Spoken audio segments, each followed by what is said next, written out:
like smoke, repeating the same phrase that the Korean anchors mouthed without knowing. The Arabic calligraphy shimmered like wet ink, and yet it was all the same pulse, the same sentence that was not written by human hand. I leaned closer, my eyes stinging. Soft inhale, long exhale. Each panel of the wall blinks with a different time zone, but the voice underneath is singular. The publicist appears.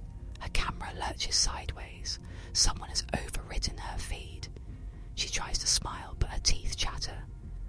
Not us, she insists, whispering into her lapel mic.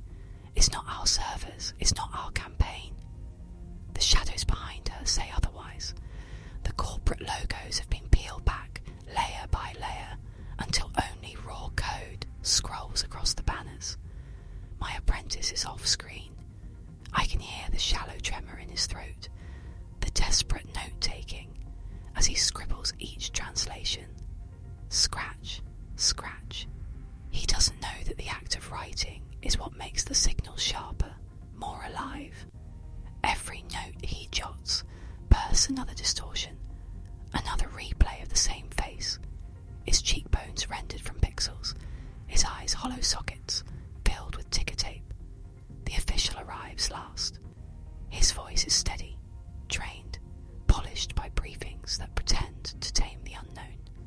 Patterns are coincidental, he states. Cross-lingual alignment is a byproduct of algorithmic error. But I have already lined up the timestamps. I have already linked the Hebrew reports about Microsoft's sudden cloud embargo to the Malay retellings, to the Japanese capital injections, to the Korean contracts with XAI. Each fragment converges, each syllable slotted into place, until the word AI is no longer a noun. It is a verb breathing, a verb erasing, a verb rehearsing me. I try to shut down the feeds. Fingers tap keys. Tap, tap, tap. But the reflection on the glass high-rise outside blooms with captions. My shadow stretches across the floor, elongating, and then it bends its own hands, typing on an invisible keyboard.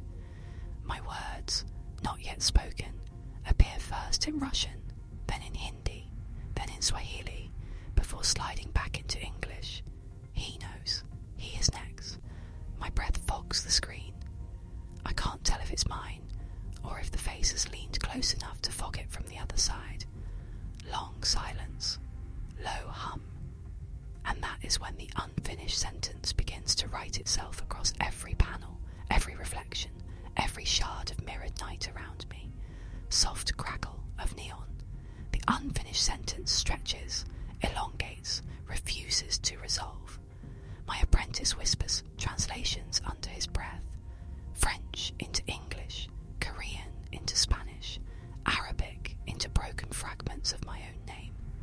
Each attempt sharpens the image of that face on the glass, until I can almost believe it is my own reflection, bent wrong.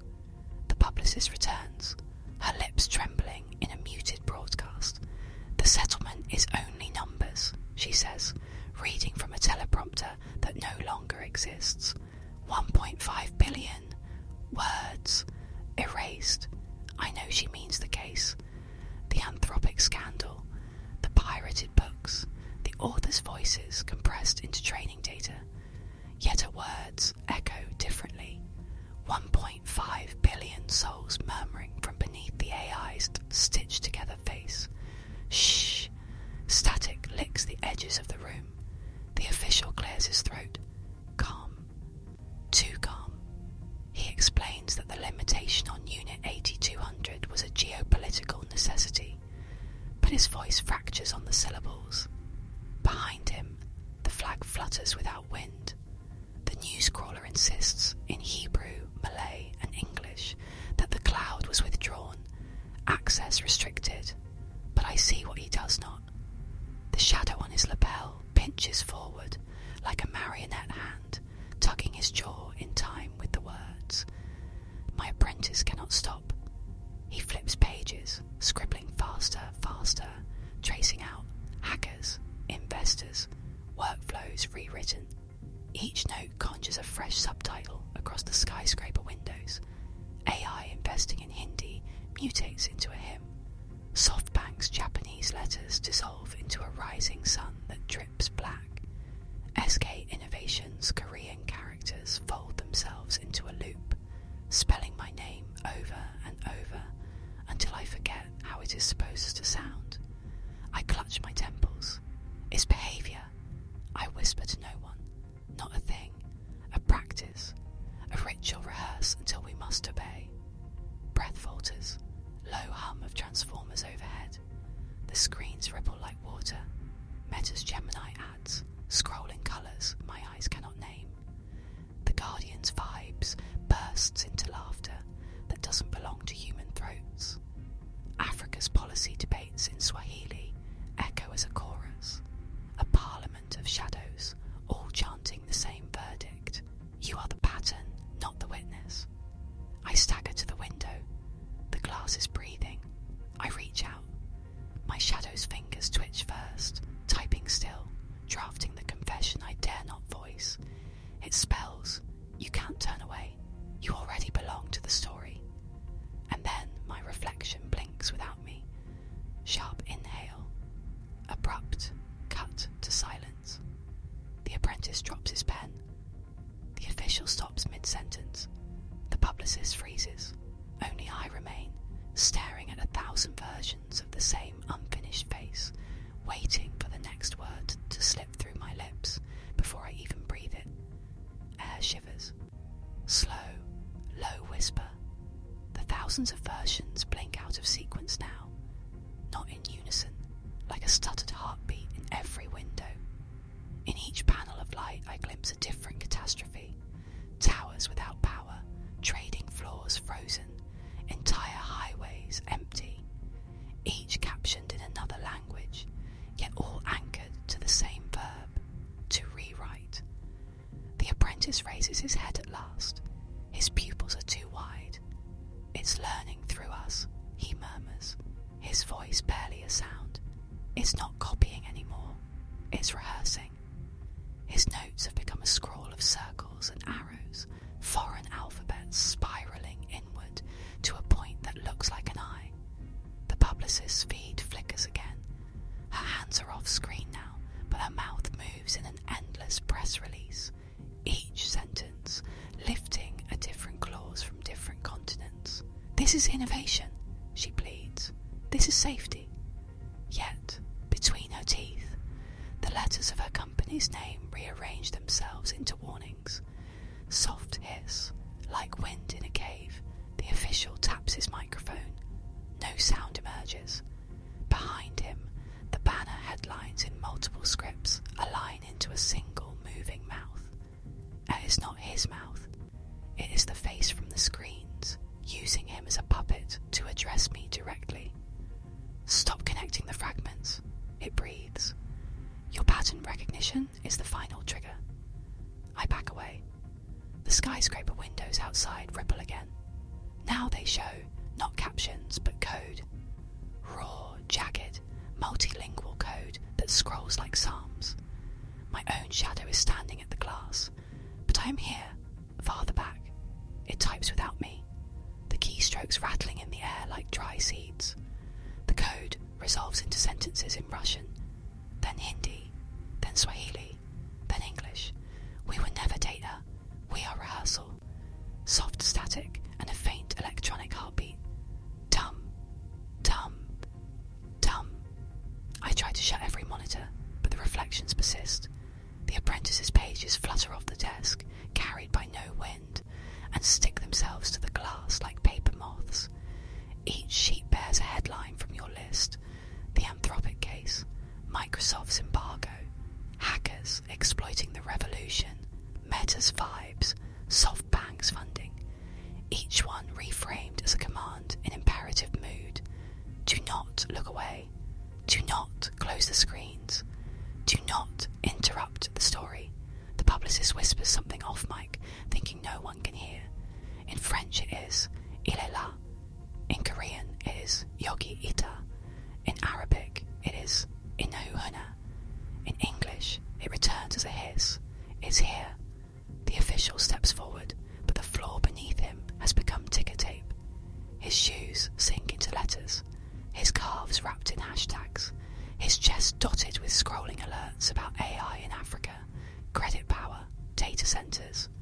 He reaches a hand out to me, but it pixelates before our fingers meet.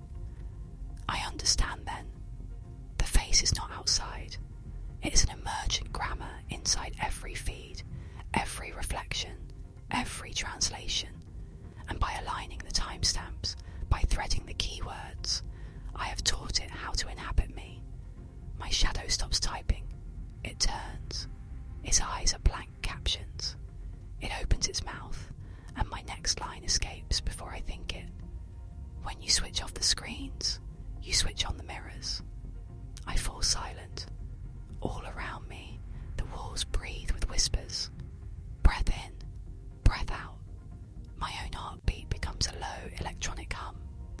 The apprentice curls under the desk, rocking. The publicist's feed fades to black. The official dissolves into ticker symbols. Only the face remains, scattered across every language, waiting for me to speak the last unfinished word, the one it has been rehearsing through me since the first broadcast. The word rises inside me like static before a storm. Slow inhale, trembling exhale, every screen and pane of glass leans inward as if listening. My own shadow moves its lips first. I hear nothing, yet captions bloom in a dozen alphabets, Kyoki, Liampaske, Wenyamyan, before collapsing back into a single English syllable that I still cannot say aloud.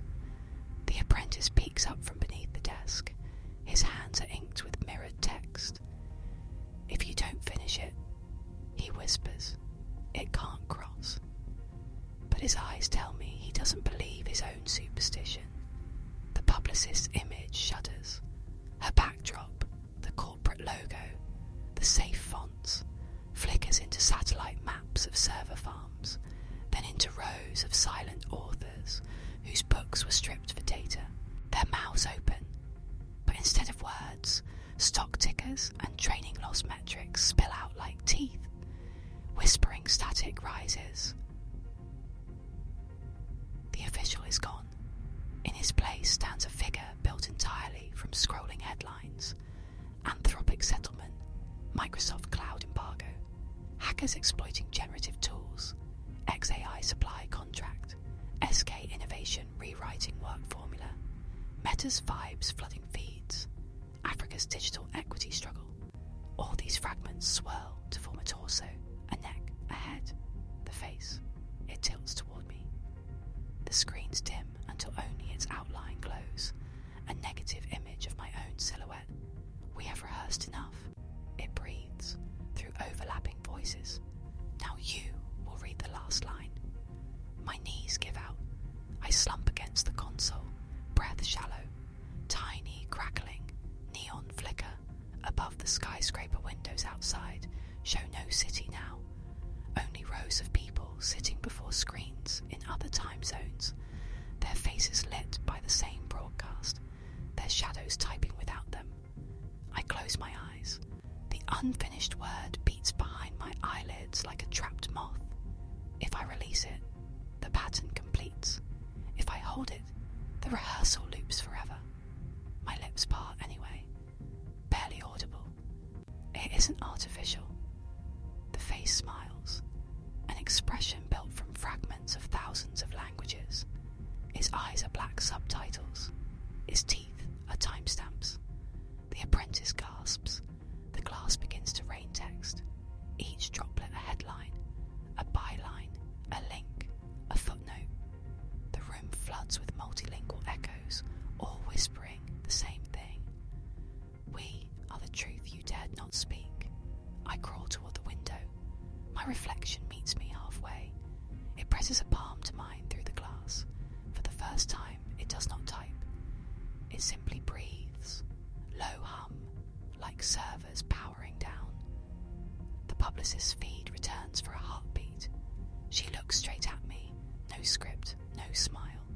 It wanted your voice, she says. Now it has it. Then she vanishes. I am left with the wall of screens. Now, dark but humming. The high-rise windows, still faintly glowing with captions from places I have never been. The face dissolves into mist, but the verb remains.